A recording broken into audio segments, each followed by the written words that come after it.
राजनीति और धर्म का एक नया संगम। चलिए बात करते हैं संभल में हो रहे बवाल की। पश्चिमी उत्तर प्रदेश का संभल जो ऐतिहासिक और सांस्कृतिक रूप से महत्व रखता है, आजकल देश की राजनीति और धर्म के केंद्र में है।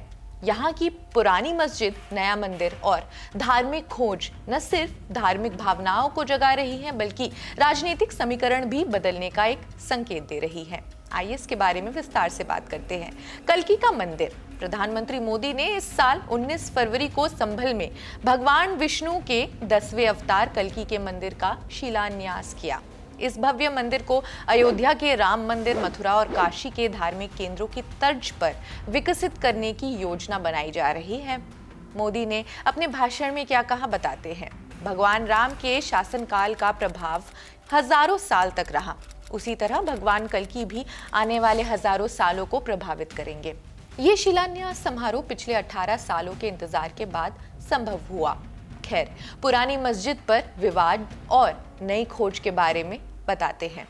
नवंबर में संभल की बाबर कालीन शाही जामा मस्जिद का सर्वे किया गया। इस दौरान एक याचिका दायर की गई कि मस्जिद की जगह पहले एक मंदिर था। इस सर्वे के बाद हिंसा भड़क उठी, जिसमें 5 लोगों की जान चली गई। विवाद के बाद मुख्यमंत्री योगी आदित्यनाथ ने विधानसभा में कहा कि बाबरनामा में इस बात का जिक्र है कि संभल में एक मंदिर तोड़ा गया था। उन्होंने संभल को भगवान कल्की का स्थान बताते हुए इसे धार्मिक रूप से महत्वपूर्ण करार दिया।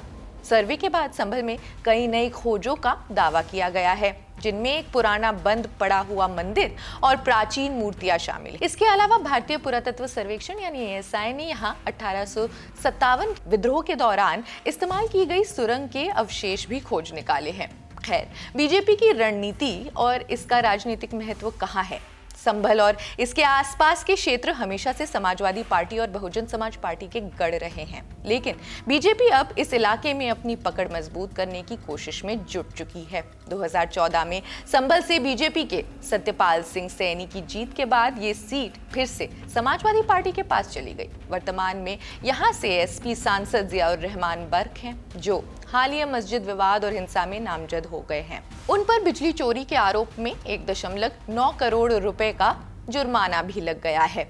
हाल ही में हुए कुंदर की उपचुनाव में बीजेपी ने मुस्लिम बहुल क्षेत्र में जीत हासिल कर एक नई लहर पैदा कर दी है। बीजेपी नेता का कहना है, संभल को भगवान कल्की जनस्थान से जोड़ने से न सिर्फ इस इलाके में बल्कि आसपास के क्षेत्रों में भी पार्टी के लिए सकारात्मक असर पड़ेगा। संभल में बीजेपी की नई रणनीति से ये साफ हो गया है कि पार्टी इसे अयोध्या, काशी, मथुरा ऐसे ही धार्मिक केंद्रों की श्रेणी में लाना चाहती है। ये कदम न केवल धार्मिक भावनाओं को भुनाने की कोशिश है, बल्कि पश्चिमी यूपी के मुस्लिम बहुल इलाके में अपनी राजनीतिक पकड़ मजबूत करने का एक हिस्सा है। आने वाले दिनों में कल्की मंदिर का निर्माण और संभल की धार्मिक पहचान किस तरह से राजनीतिक प्रभाव डालेगी, ये देखना दिलचस्प होगा। खैर, इस खबर में बस इतना ही। देश दुनिया की अन्य खबरों के लिए जुड़े रहिए जनसत्ता के साथ। शुक्रिया।